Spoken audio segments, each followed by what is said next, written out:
Antes que nada, quiero decir tardes, porque buenas solamente las ponencias que acaban de ver el día de hoy. Bueno, para iniciar quisiera decir que escogí la Revolución Rusa 1917 porque para mí personalmente se me hace uno de los sucesos históricos más importantes, ya que esto pues desencadenó la serie de eventos que llevó a pues, la creación de la Unión Soviética, y eso llevó a la expansión del comunismo, y eso llevó a la Guerra Fría, etcétera, etcétera, ¿no? Y seguimos sintiendo ese dominó de efectos hasta la actualidad. Pero cuando yo estaba en mi clase de modernidad europea, estábamos leyendo a Sheila Fitzpatrick, y se me hizo interesante que leyéramos a una mujer sobre la Revolución Rusa, y solamente había una pequeña línea que mencionaba un poco de que el inicio de la Revolución Rusa fue iniciada por las mujeres, y de ahí no hubo más. Entonces yo me quedé como con esa espinita de quiero investigar más, quiero saber cómo es que la mujer pues participó, porque nada más se dijo que la inició, ¿no? Pero ¿en qué sentido, no? Por lo cual pues hice esta recopilación historiográfica que pues les quiero presentar los resultados hoy en día. Siguiente, de favor. Pues para esto necesitamos los antecedentes. La historia del feminismo podríamos decir que comienza para la parte de Rusia, con las transformaciones sociales traídas por la abolición de la servidumbre en 1861, en donde las mujeres por fin tienen acceso al conocimiento de las teorías marxistas y a participar en movimientos revolucionarios. Siguiente, de favor. Además, en mayo de 1895 se crea en San Petersburgo la Sociedad de Ayuda Mutua de las Mujeres Rusas, que defienden la idea de un feminismo políticamente neutral. Y la primera publicación feminista, titulada La causa de las mujeres, aparece en 1899. Siguiente, de favor. Se clarifica que pues yo hablo de la revolución de 1917 porque tuvieron también una revolución en 1905, y esta les permitió a las mujeres por primera vez el surgimiento de estas organizaciones feministas como de organizaciones especiales de obreras en Rusia.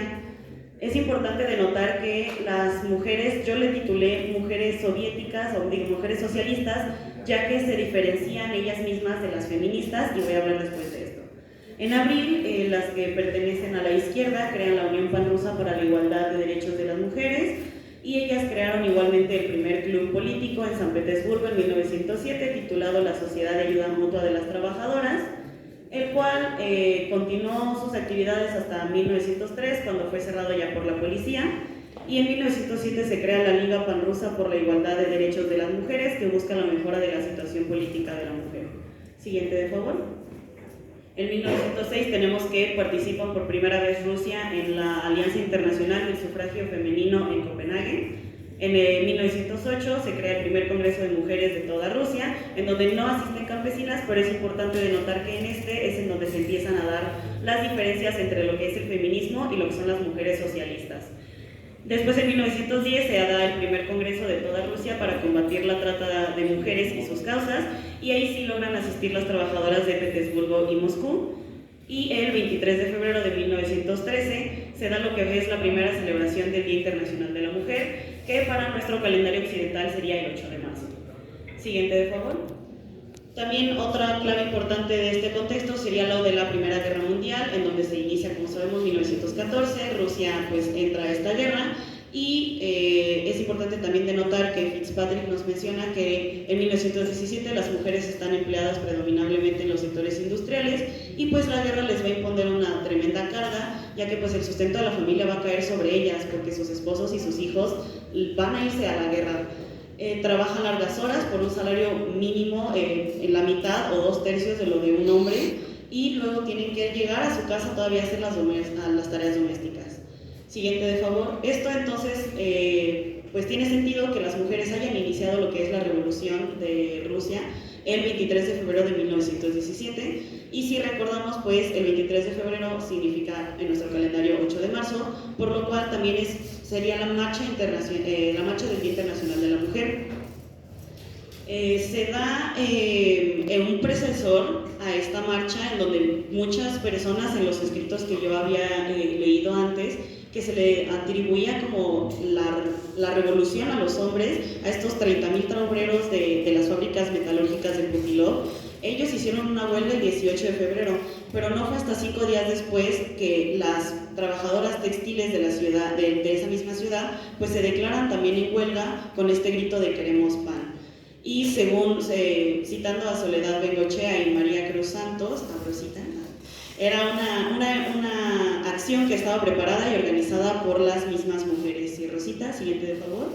Ya que pues las obreras de Vyborg habían convocado a una manifestación por este Día de la Mujer, e incluso un trabajador del partido bolchevique les había dicho, un día antes les había comentado todo lo que era el significado del Día Internacional de la Mujer, la historia del feminismo básicamente, y les dijo que no se manifestaran de favor, que se esperaran a lo que dijera el partido bolchevique, y las mujeres dijeron ni más, y siguiente de favor, pues dijeron, aquí nosotras tenemos hambre, estamos viviendo terribles condiciones, pues empiezan a hacer su huelga, apelan a trabajadores metalúrgicos gritando pan, arrojan piedras a las ventanas de fábricas y se empiezan a extender las huelgas por toda Rusia. Rápidamente, pues este movimiento de huelgas se transformó en una manifestación política que ya va a ser ahora sí tomada y dirigida por los hombres marxistas, pero pues el evento no hubiera iniciado si no hubiera sido gracias a las mujeres. Esta pequeña revolución termina con el derrocamiento del zar y la creación de este gobierno provisional que está apoyado por los cadetes y la burguesía liberal, que se va a mantener en la misma ideología que tenían los zares y también la misma ideología expansionista de la Primera Guerra Mundial. Siguiente, por favor.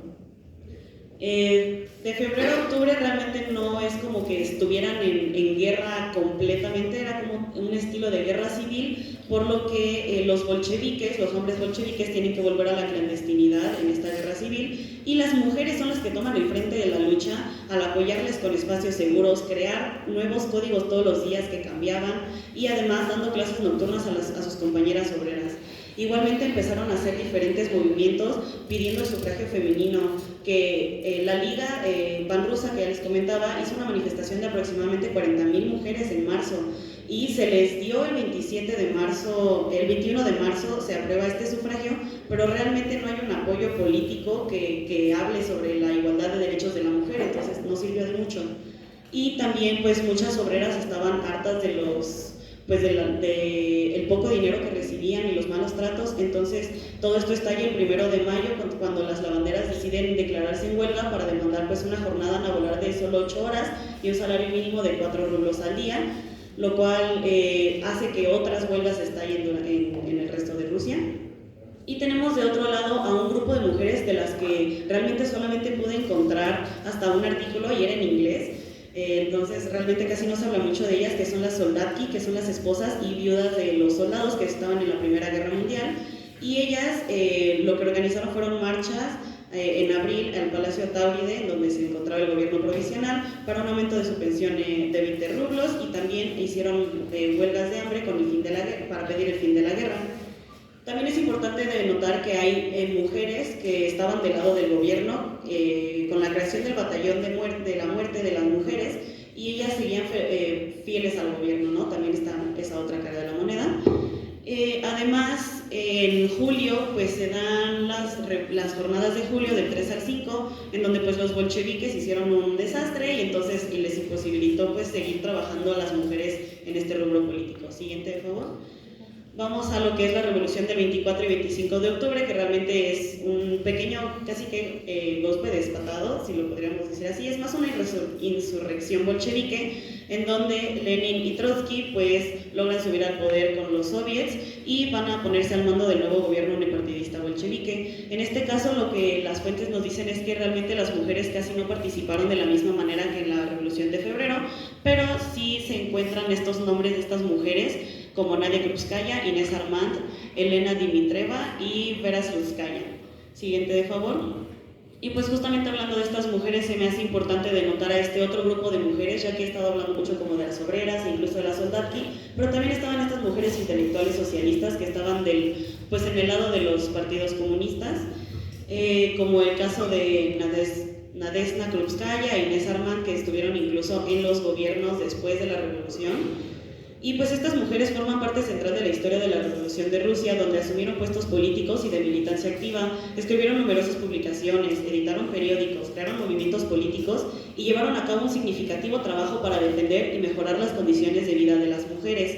Por ejemplo, Krupskaya trabajó en el Ministerio de Educación, Armand creó el Yenotel, o Departamento de las Mujeres del Partido Bolchevique, y Kollontai, con sus múltiples publicaciones incluso es la pionera en escritura sobre la revolución sexual de la mujer. Sin embargo, pues ellas han sido invisibilizadas en la historia, especialmente pues Krupskaya y Armand, que fueron relegadas simplemente a la esposa y la amante de Lenin. Siguiente, de favor. Pues tenemos también a este grupo de mujeres, que no voy a irme a fondo, pero pues para que sepan que también hay otros nombres allá afuera, que son mujeres que estuvieron también apoyando intelectualmente al movimiento. Siguiente, de favor. Ahí están los nombres. El siguiente, de favor. Y tenemos que esta definición, ¿no? Digo, esta autodenominación de no ser feministas. ¿Por qué? Porque en las palabras de Kollontai, me permito citarla, dice: ¿cuál es el objetivo de las feministas? Conseguir los mismos privilegios, el mismo poder, los mismos derechos en la sociedad capitalista que poseen ahora sus maridos, padres y hermanos. ¿Cuál es el objetivo de las trabajadoras? Abolir todos los privilegios que deriven del nacimiento o de la riqueza. A la obrera le resulta indiferente si su patrón es hombre o mujer. Para ellas, entonces, el hombre no es el opresor, el capitalismo sí. Siguiente, de favor. Por lo cual también van a estar muy de la mano con el partido bolchevique y con el soviet, ya que de acuerdo con sus preceptos, pues ellos siempre van a buscar la emancipación de la mujer a través de un trabajo asalariado, la socialización del trabajo doméstico, que no se le quede todo a la mujer, y también la extinción de la familia burguesa, ya que en palabras de Lenin, y lo cito: hacer participar a la mujer en el trabajo productivo social, arrancarla de la esclavitud doméstica, liberarla del yugo embrutecedor y humillante, eterno y exclusivo de la cocina y la habitación de los niños, cierro cita. Pues eso era como lo más importante también para ellos, ¿no? Entonces podemos ver justamente por qué las mujeres son más socialistas que realmente autodenominadas feministas. Y pues para ellas, una vez finalizada la lucha de clases, la total liberación femenina se iba a dar por consecuencia. Siguiente, de favor. Y entonces llegamos a los cambios sociales que logran hacer a partir de estas revoluciones. Después de la revolución, pues en 1918 se publica lo que es la Constitución de la República Socialista Federativa Soviética de Rusia, además del Código Integral del Matrimonio, la Familia y la Tutela, que con apoyo del Yenotel lograron establecer la igualdad de sexo, el matrimonio civil y también el divorcio, y además darle a la mujer la capacidad de tener los mismos derechos que el hombre en la parte del divorcio. Además se le da legitimidad a los hijos fuera del matrimonio, que antes eran vistos como ilegítimos. Se permitió a la mujer ser cabeza de familia, e incluso en 1920 se despenalizó el aborto y la homosexualidad. En 1923 pues se adopta un estatuto pionero contra el acoso sexual contra la mujer. Pero no todo es el color rosa. Siguiente, de favor. Y tenemos pues que con la muerte de Lenin llega al poder Stalin, y además tenemos que la destrucción causada por la Primera Guerra Mundial y la Guerra Civil pues fue combatida por una adopción de la nueva política económica en el 21, que empujó a la mujer otra vez a los sectores que eran como considerados tradicionales, como el textil y la industria ligera. Y con Stalin, pues en la década de los 30 empezó a alabar más como a las buenas amas de casa, y se ensalzaron las virtudes del matrimonio, la maternidad, premiando a las mujeres que pues tenían a muchos hijos. Siguiente, de favor. Y pues poco a poco la burocracia stalinista comenzó a eliminar todas las leyes que los bolcheviques habían ido introduciendo a favor de la mujer. En 1934 se criminalizó la homosexualidad y la prostitución. En 1944 se criminalizó el aborto y se volvió a restaurar el concepto de legitimidad en los hijos. El Yenotel fue abolido en 1930 y posteriormente pues Stalin declaró que la cuestión de la mujer había sido resuelta, ¿no? Qué felicidad, imagínense desde entonces. Y fue hasta 1936 que se adoptó la nueva constitución de la URSS, donde a la mujer soviética se le otorgaban otra vez derechos iguales a los de los hombres en todos los ámbitos de la vida social, pero realmente muchos derechos, como el aborto, pues solamente fueron despenalizados hasta la muerte de Stalin en 1953. Siguiente, por favor. Y pues para ir concluyendo y cerrando esta ponencia, pues me gustaría decir que las mujeres realmente fueron un componente clave para la Revolución Rusa en 1917. Fueron ellas quienes iniciaron el movimiento. Sin ellas no hubiera habido revolución. Incluso se les prohibió que marcharan y ellas aún así dijeron: ni más, yo voy a marchar. Entonces marcharon, abrieron una brecha gigante, se mantuvieron vivo el movimiento cuando los hombres se vieron obligados a huir, a escondirse. Y aunque no existe bibliografía extendida sobre octubre, la Revolución de Octubre, también tenemos presencia ahí de mujeres que estuvieron junto con Lenin y Trotsky, ¿no? Y además después en el gobierno mismo. Siguiente, de favor. Entonces, desde el inicio de la Revolución de Febrero, pues la mujer estuvo presente, haciendo sus demandas siempre como obrera, intelectual, esposa, pero pues sobre todo socialista. Y a través de la revolución su papel cambió de estar confinada a la labor doméstica o a la industria ligera a ser considerada como una compañera al lado del hombre en la lucha de clase y la producción, consiguiendo así una igualdad jurídica y social. A pesar de no ser un movimiento autodenominado feminista, pues realmente este grupo de mujeres rusas son un gran ejemplo para nosotras mujeres hoy en día, y pues que estamos buscando los mismos derechos que ellas lograron conseguir de 1917 a 1923, y aunque nosotras también estamos apenas por fin haciendo nuestros grandes pasos hacia ello, pues todavía tenemos un gran camino que seguir, igual aquí en México como en Rusia. Y eso sería todo. Siguiente, de favor. Ahí están una parte de mis referencias y las siguientes son otras referencias, porque es muy poca bibliografía, pero a la vez es mucha en cuanto a mujeres. Entonces, muchísimas gracias.